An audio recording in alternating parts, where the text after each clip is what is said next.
Hello, welcome to the Nevada Real Estate Post. I'm your host, Jeff. Today we have a special guest, John Roanoke with Castle and Cook Mortgage. Castle and Cook. Thanks for having me. Great. Today we're going to be discussing the lawsuit settlements, some interest rates, some predictions for the future, and so forth. So everyone out there, get ready!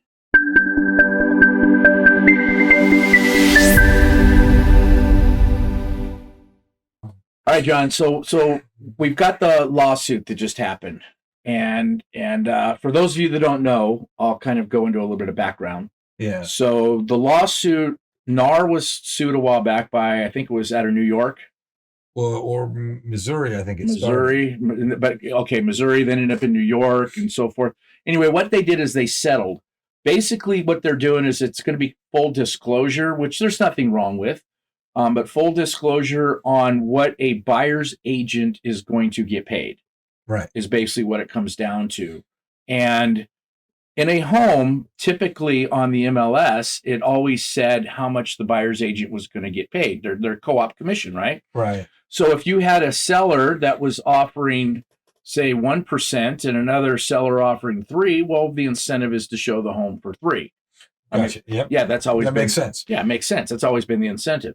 So what they're doing is they're going to remove that out of the MLS. So now a buyer's agent has no idea what they're going to get paid.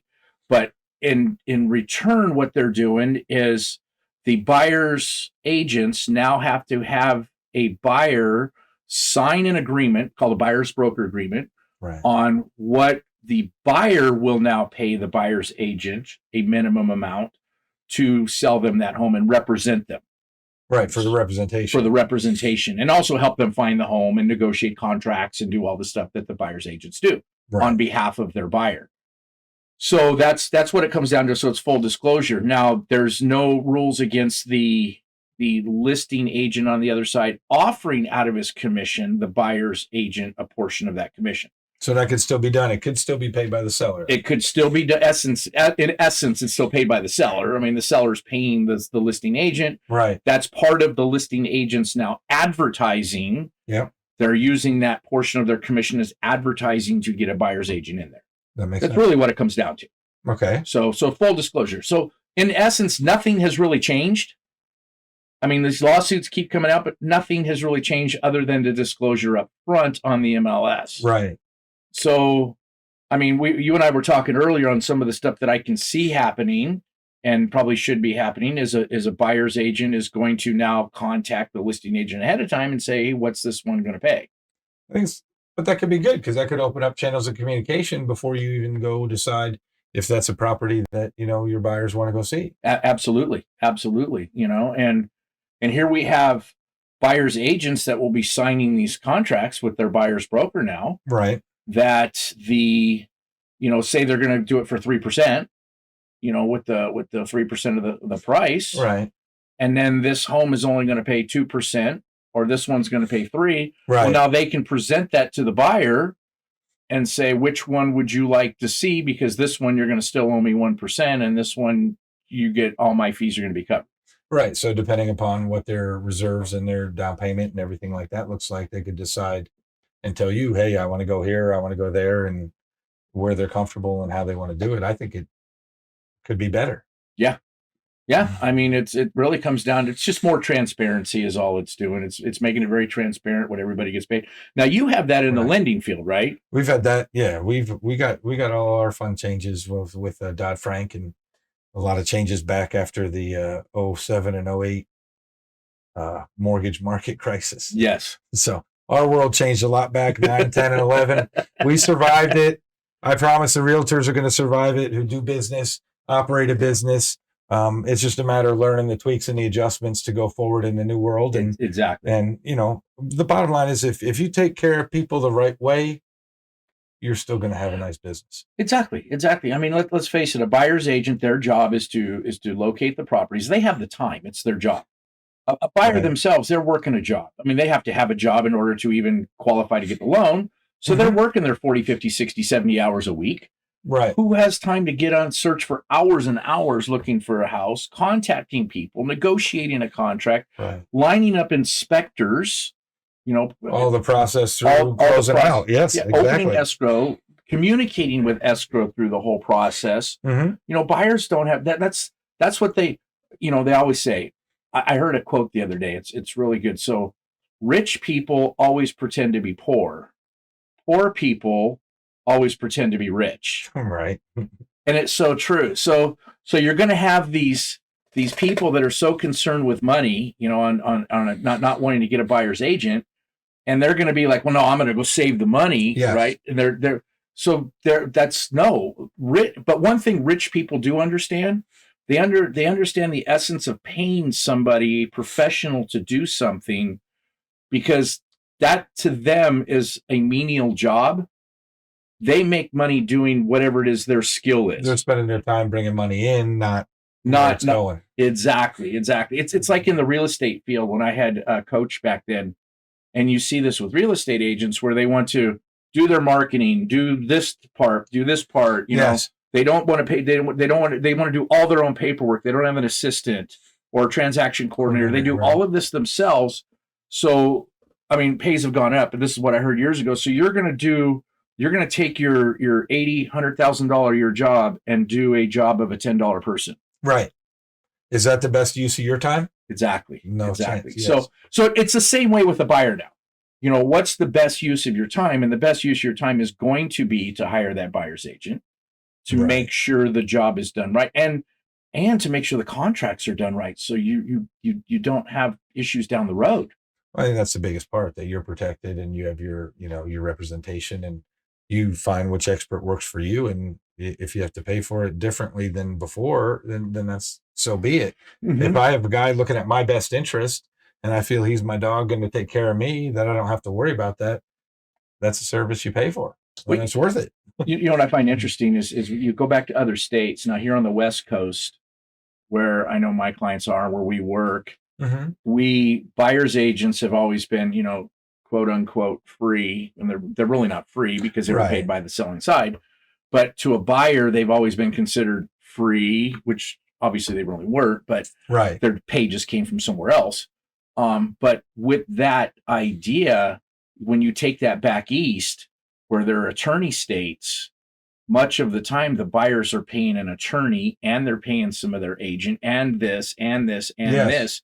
So on the West Coast, buyers have had it pretty well off now for a very long time. It's been much easier. Yeah, I'm from back east. The closing table at the attorney's office is a different setup than what we experience here. Yes. Yeah. Everybody goes to the closing table and signs their final docs and does all that stuff. Whereas here, it's been completely different for so long that the seller, when they sell their home, it's really all marketing. You're paying for this agent, and then that extra percentage the agent is paying is the marketing.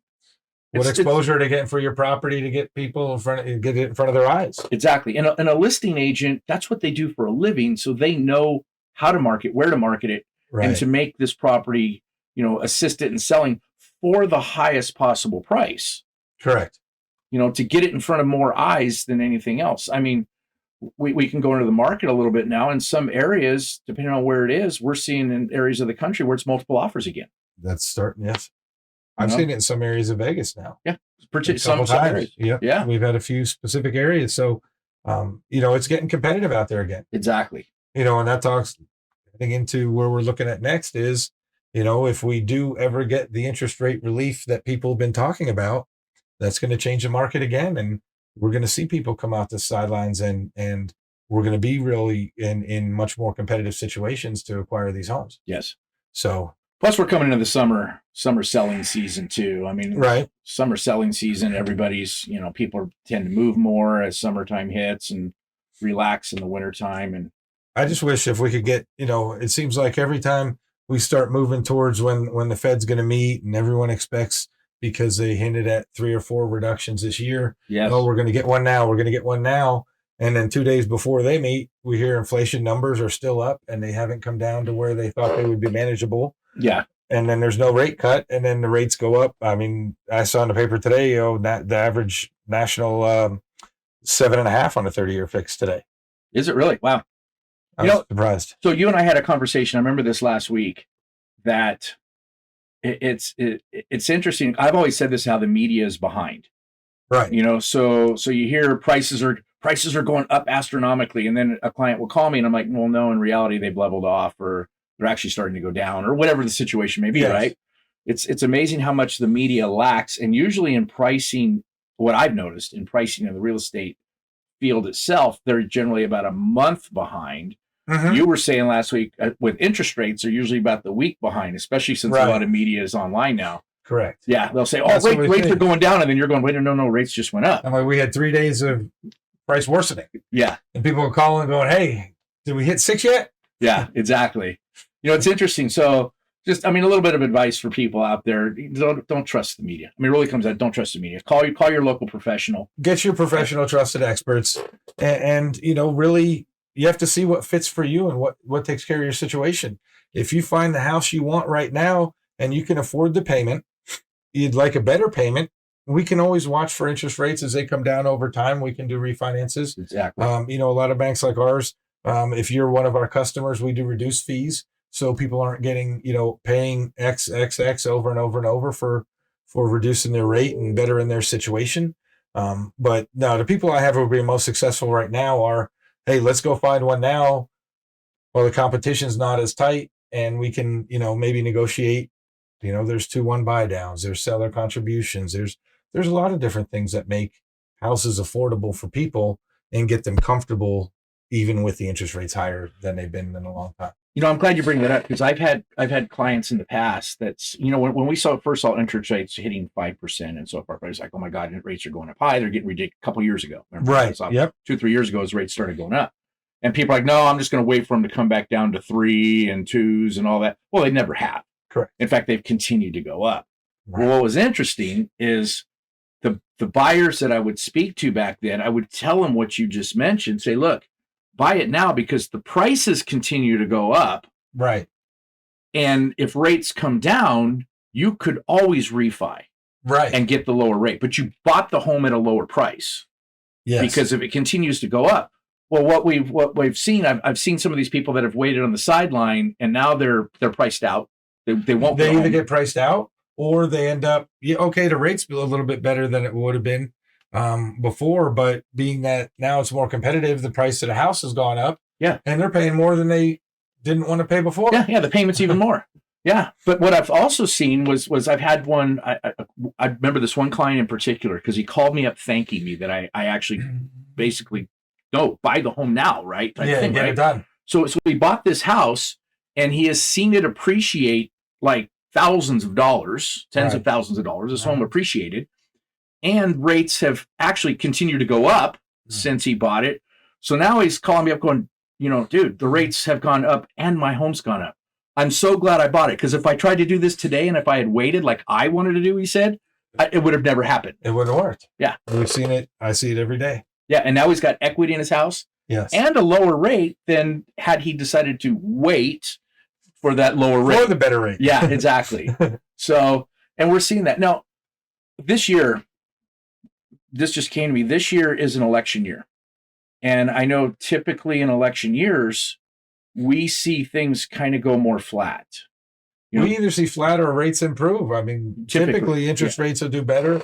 Gives, people going for elections something to talk about that I have affordability. We have people able to buy houses today. We're not seeing that or hearing that this year. No, we're not seeing that. But we do see things kind of go flat where we'll see some appreciation usually, but more of a flat market, not like astronomical type stuff, right? This is just typical. Right. But after an election, when people are more settled in, this guy won, whoever it may be, now they know what to expect and people turn around and start making moves. Get active again and take care of what they have to take care of. Yeah, exactly. So for those of you on the fence, you may be buying in that stagnant year and next year, all of a sudden the market does skyrocket up because everybody's jumping in that waited. They wanted to see who was going to win before they made that decision. There's a lot of people looking at that too. Exactly. So, that's just typical what I've seen. I've been doing this since the 90s. So I've been through a few election cycles, whether they're the intermediary ones every 2 years or the bigger ones like this year, the presidential ones. Been through a few of those since being in the market, and that's been the typical cycle. I've got the experience doing that. Right. And you've been doing this a long time too. Exactly. Yeah. So on the lending side, yeah. No, I'm only 25, dude. I don't know about 25, you look good. Shoot. I was 25. I saw a thing the other day, little joke. So Gen Xer. Yes. So with a Gen Xer, it says we were 30 when we were 10, and when we're 50, we're still 30. That fits. Yeah. Absolutely. So it really does. No, But that's good stuff. go back on that lawsuit thing, or this whole lawsuit. Some of the ideas that I've talked about doing is, I kind of mentioned a minute ago. Let's say I'm working with a buyer. The buyer has to sign this form now saying that they're paying me, say the 3%. Right. And for the price, now I'm going to be calling those listing agents, emailing, texting, whatever it may be prior to, because now I have to cover my buyer. I mean, this is part of my job. Well, it's diligence now. You have Now, to know the so the buyer knows what their situation is walking in to look at that house even. Exactly. So now I can turn around and say, okay, this home's 2, this one's 2.5, this one's 3, this one's 3.5, whatever it may be, that the agent from the other side is offering me. Correct. I can't say the seller. Right. The agent now is going to be offering me out of the commission the seller's paying them. Yes. So at what that agent's offering me. So with that, it's going to be, well, this one's only, now I'm going to go to my buyer and say, okay, this one's 2, this one's 2.5, this one's 3. You're going to you have some differences here. So in order to close on this one, you would be required for this much extra or that much, or you'd have to do this. So now which ones do you want to see? Exactly. Yeah. And that makes sense. That's what it's going to come down to. And that's going to be whether you're, so I also see this happening. Let's say a listing agent, because I can hear the wheels spinning already. Well, I'm not going to get an agent. I'll just go to the listing agents direct. Correct. Well, now you're representing yourself, or the listing agent has to get a buyer broker agreement with you anyway. So you may have to pay them a commission on top of whatever the seller's paying them. Irregardless, exactly. I could see that happen. So a listing agent now, a listing agent, instead of getting their 5-6% from the seller, they could be actually optimizing that and getting 8-9%. Correct. Total for selling the home. Yes. If you really think about it. Yeah, because it depends on what they negotiate with the buyer the seller and the buyer. And exactly. They have two separate negotiations there. Or that buyer has to represent themselves. Are they still going to allow the dual representation? Yes. Okay. Our state allows dual representation, and that's a state-by-state thing. Okay. So dual representation is still legal in our state. For those of you that don't know, that means one agent can represent both the buyer and the seller. So is what that means. Which is interesting.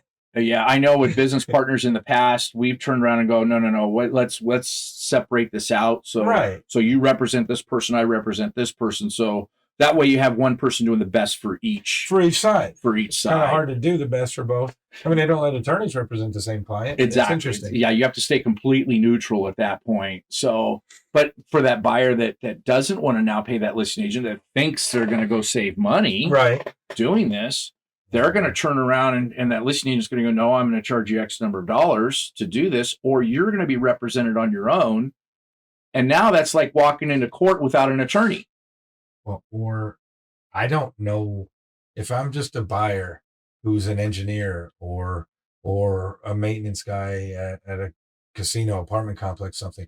I don't know the process. Exactly. I don't understand timeline. What do I mean? I have this many days to get this done with the file, this many days to get that done with the file. Yeah. I think it's going to create some interesting chaos maybe in the short term as this gets implemented and figured out. Yeah. I mean, could you imagine a buyer, and I've seen this, a buyer where they represent themselves, and then all of a sudden it comes towards the end and they're like, well, it has all these problems. I don't want to buy the home anymore.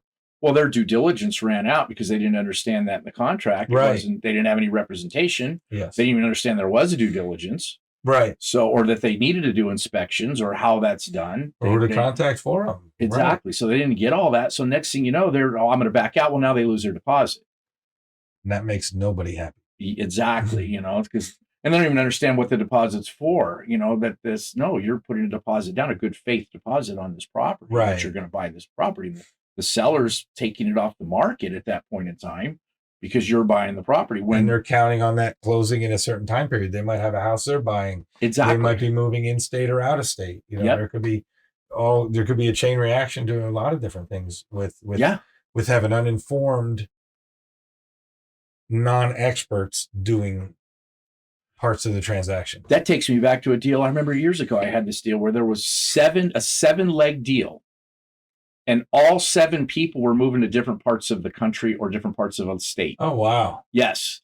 One was like the coach of like, one was actually like the coach of like the Boston Celtics or something, one of the coaches. Okay. And he was way up leg for me, but he was moving to another point, buying and selling a home. This person's buying and selling a home. There was 7 of us.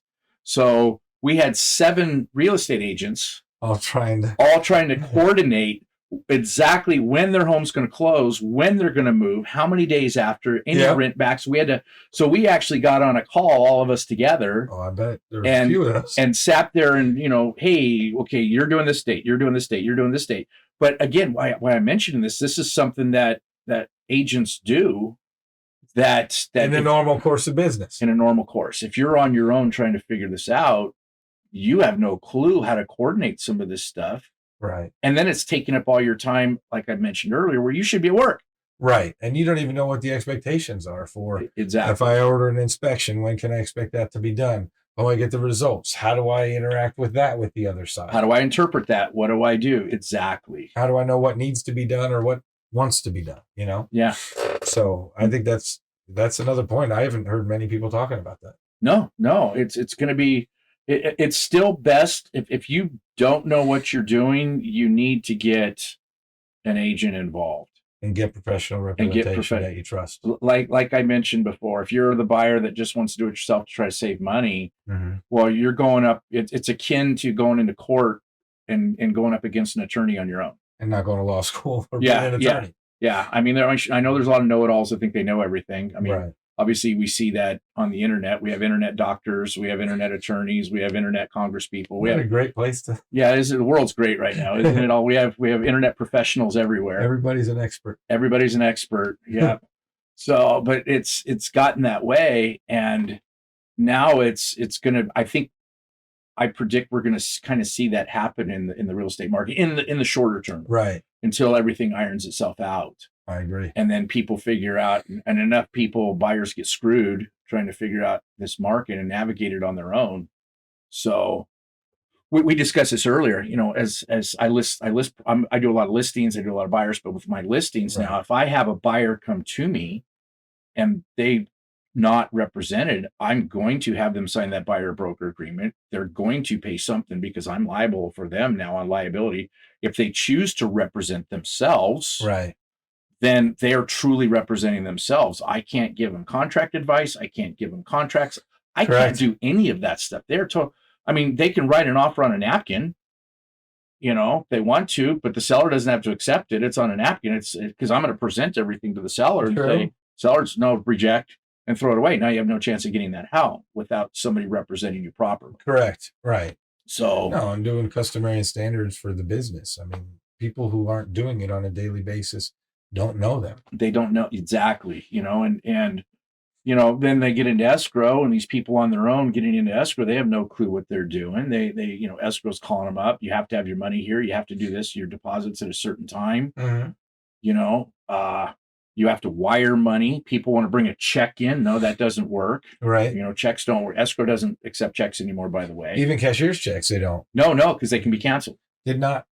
Yeah, I didn't know that growing up. I learned that. Yeah, I learned that years ago with doing this, where they're like, "Oh," I said, "Hey, we'll bring a check over to open escrow." Nope, wire the money, because I did not know that they could be canceled, and they've had plenty of fraud things here in Vegas where that's happened. Even internet fraud. One of our disclosures that we give people to buyers and sellers is a wire fraud notification that.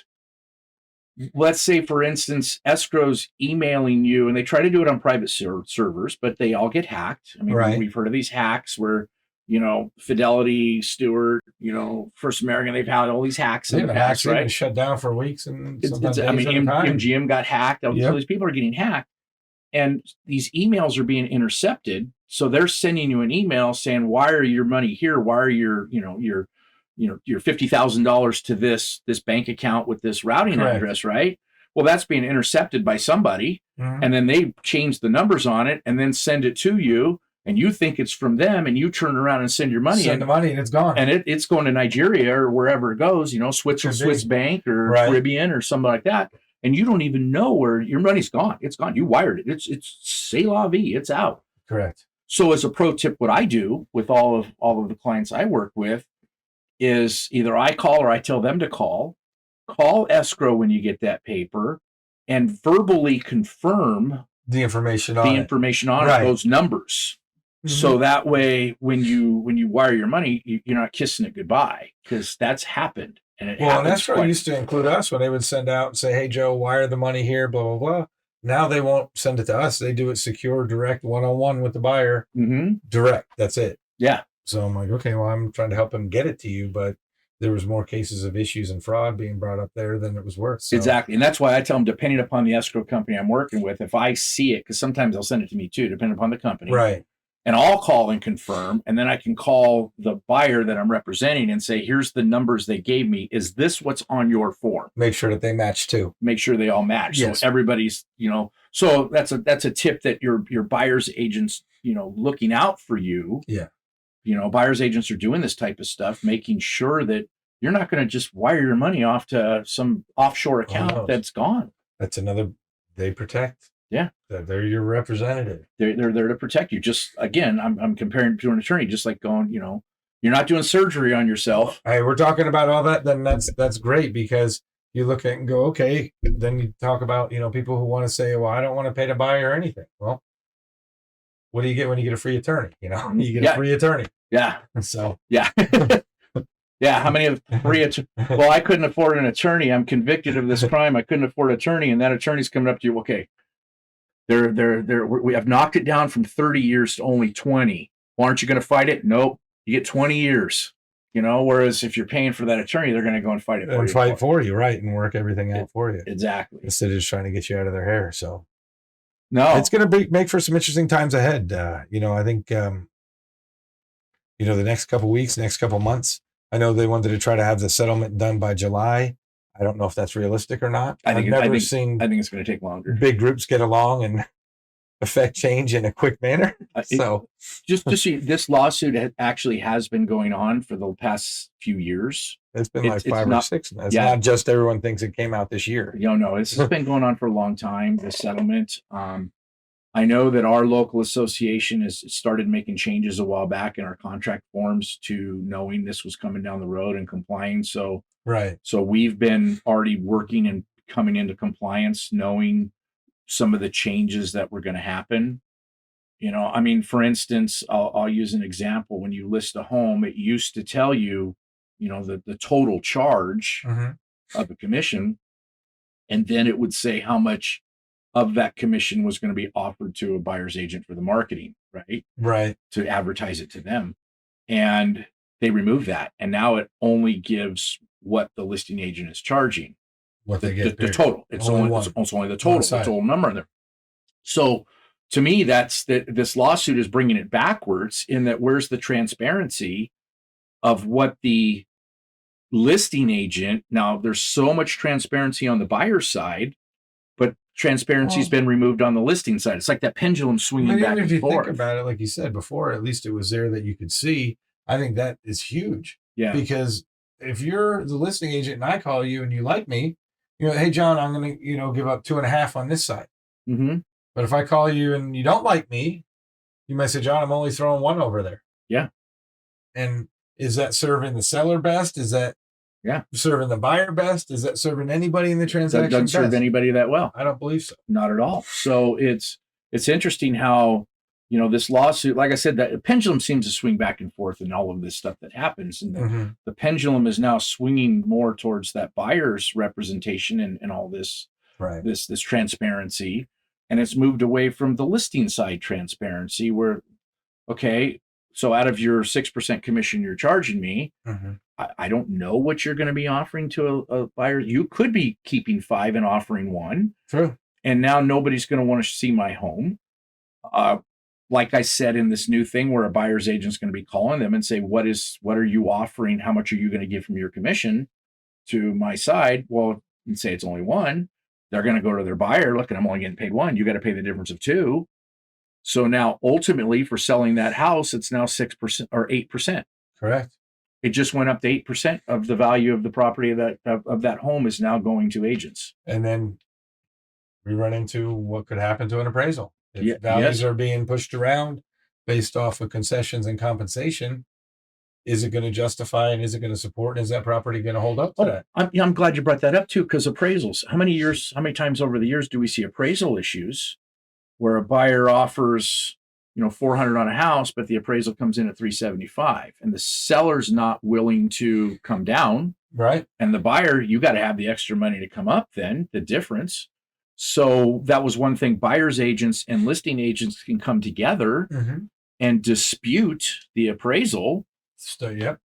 By showing comps, showing what that it's worth that extra And money, put in an appeal, yes, and put that appeal in, and then much of the time get it up a little bit. Not every time, because some appraisers are egomaniacs, but not all. But some are very. I've met some great appraisers, and I've met some not so great. But some of them are good enough that, oh yeah, you're right, I didn't see that one, or I didn't have access to that one, or it wasn't there when I looked. It wasn't there. Yeah, whatever it may be. Could be a few things. Yeah, and they turn around and they go, okay, let me make an adjustment to this, and they bring the price up so it's more reasonable. We've seen that happen on over the years. Well, if you go into if you're a buyer coming in, you got nobody fighting for you on that. Do you even know how to do something like that? Do you have the ability to look comps up? You don't even know how to do it. Right. Or Zillow's not giving you all that stuff, and that Zestimate thing's been a joke for years. Right. So, Zillow got in trouble in lawsuits over their Zestimate. Never been accused of being accurate. No, exactly. that Zestimate takes neighborhoods in and not your particular homes. Right. It's that's an electronic thing. It's an AVM, automated valuation model. Correct. Which are they're close, but they're not accurate. You're right. And almost only counts in horseshoes and hand grenades. That's what we think. Not perfect, right? And nuclear bombs, right? But it's not counting on this, where you're relying on an appraiser to actually come in. So you need to have somebody that fights for you and is closer to that appraised amount, right? And understands. How am I a buyer going to get an appraisal report and understand what it all means? Exactly.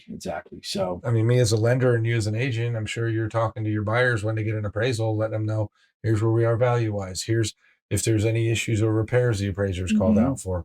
Or if there's any features or benefits that you all didn't even realize that they call out. It could be both ways. It's interesting. That makes me think of something. So way back when we were in doing short sales, you talk about appraisers. So the bank always did their appraisal on the property, and it would come in super high every single time. And then you'd have the buyer come in and do their appraisal, and it's really low. So, this shows how appraisers are so much different, right? So I used to tell the listener when I was doing all the short sales, the seller of the home, because they need to get out of this house. Yeah, that's they want to get out of it. I say, okay, when the bank comes over to appraise it, and I would let them know, okay, the bank's come by, they're going to do a BPO, they're going to do appraiser. Make your house look like a dump. Right. Make it look like a dump so that the bank gets it wherever they want to be. And then when the buyer's appraisal comes in, it better look like the Taj Mahal. Right. It's just like top of the line, perfect. Just to try to get the two to meet somewhere in the middle. Somewhere in the middle and get to an agreement, yes. Yeah, because banks would come in and go, no, our appraisal came in at 400, and well, the buyer, I don't care that the buyer's appraisal came in at 300, they tell you, we want 400 for the home. And you're looking at this going, this is never going to happen. Not even close, right. Not even close to 400. So you had to play these games, but that shows how appraisals can be moved. Right. It's somebody's opinion of value. That's what it is. It's not a concrete thing. Appraisers are somebody's opinion. This person's been to school. Yes, this person has experience, but it's still their opinion of value. Correct. Is what it is. All appraisers are an opinion. That's why you can get 3 appraisals on a property, and all 3 they can be different. Yeah, exactly. Every single time. They're not going to be concrete the same. Correct. They may be close, but they're not going to be the same. Right. So I think we went over quite a bit today, actually. A lot. Between the lawsuit, just working with buyers and sellers. Yeah. I think we've talked about the market quite a bit of what we do as agents.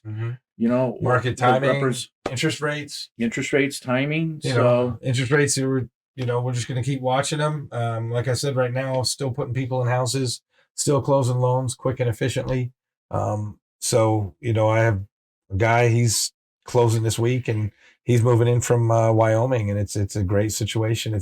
I love helping people in when they get their keys, so Yeah. it's all good. Oh, I'll tell you, Mhm. as working with buyers, when I do that, that's one of my wife was an agent for a short time, and she talked about this too. That was one of the most joyous things when you meet them over at the house and you hand them the keys, and that smile and that excitement on that buyer of their new home. I mean, Of their life, home, their right? home. I mean, their life is changing. Right. Think about it. That's a life change when you do that. Yes. And to be an agent and be part of that, That's, it's exciting when you have to hand that over, when you hand those keys, and everybody's got smiles on their faces yes. and everything.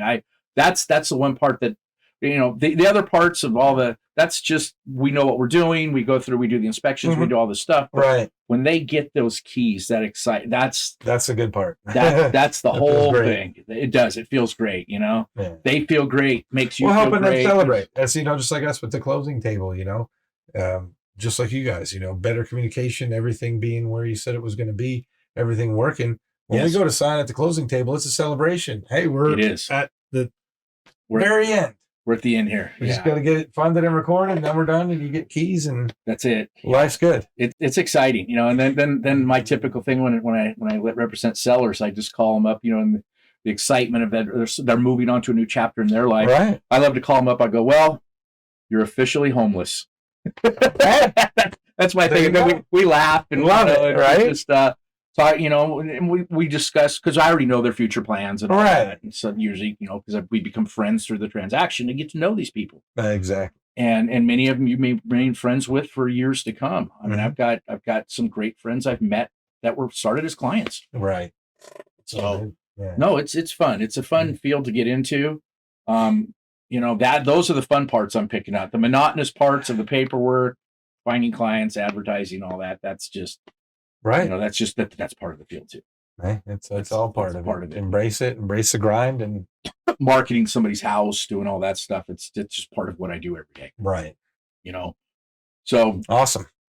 So anyway, thanks for having me here. I appreciate it. Absolutely. Thanks for coming. And if you are looking at buying or selling a property here pretty soon, put it up, my hand right there. Give me a call. And John, I'll put your information, yours on the screen too. Excellent. So if you're looking to refi a house, want to purchase a home, want to find out if you qualify. Correct. Find out, call them up, find out where interest rates are that day. Get started early. And the best time to get qualified for a home is as soon as you start thinking, I may want to buy a home. Yes. Because, especially with the last few years with COVIDs, with lockdowns, with jobs, just you can fix a lot in somebody's life in their credit report, which is what we require a lot of focus on, in 6 months or 3 months. Yes. So if they're thinking, hey, I might want to get a house, get your stuff together. Let's get you approved and see what you look like. Yes. And then, are you where you want to be? Do you want, if we adjust this or if we improve this over time, we could put you in a position to achieve your goals. And that's what it is, really, just understanding where they want to be and helping them get there. Well, I'm glad you brought that up, because I'm a big advocate for that too. Consultation appointments is whether you're selling your home or buying one, sit down with you. Let's go over where you are financially. Right. Does this make sense to you at this moment in time? Should you wait? Should you purchase now? Do you have a future job that's going to pay you more? Are you looking at moving in 6 months? Whatever, some of your goals, we go over that. I love to go over that with people. I know you do too. Let's see where you are to make sure it makes financial sense in this decision you're about ready to make. Correct. Because sometimes it does and sometimes it doesn't. And if it's not going to make sense for you at this moment in time and it's better to wait, hey, I'm going to tell you. And that's what we do. And that happens a lot. I know there's a lot of people out there that are just greedy and trying to get business. And, that was the 2011 or 2007 collapse. Yep, exactly. That was the result of that. Greed and just push and that should not be the case. I've noticed this. Agents that have been in the business for a very long time typically look out for their clients. They're used to it. They want to do what's best. That's why they last. And that's why they're in business a long time. That's why they're in business a long time. Correct. I'm not saying new agents are bad. Right. By no means, because there's a lot of good ones out there. I've seen a lot of really new, good young ones. So I'm excited about some of the new agents coming in. Exactly. lately. I mean, some of the new ones are going to look out for you too. They may not have the experience needed yet. Right. Hopefully they have a good mentor behind them teaching them. Well, that's what matters, right? But in the meantime, in the interim, you know, there's some out there that are just in it for the money too. And Right. those, you know, but you can weed those. That's why they don't last. A lot of that. There's that in every industry. So it's just a matter of, You're right. making sure you're comfortable with who you're working with, how you're working with them. And that's why there's together. attorneys in prison too. That's what I always say. All right. I always pick on attorneys, but you know, that's why there's attorneys in prison and there's attorneys doing well. So That's true. It's the same thing. Are they looking out for their own interest, or are they looking out for the client's interest? Yeah. And that's really what it comes down to. So if you, like I said, if you are looking at buying or selling, be sure to give me a call. If you have any type of loan questions, be sure to give John a call. Let's get you in, taken care Let's of, get and you talk. in, find out. We can do a consultation appointment and see if it makes sense for you. That's simple. So, and the one thing that I want you to do is, everyone out there, make it a great day. See you guys.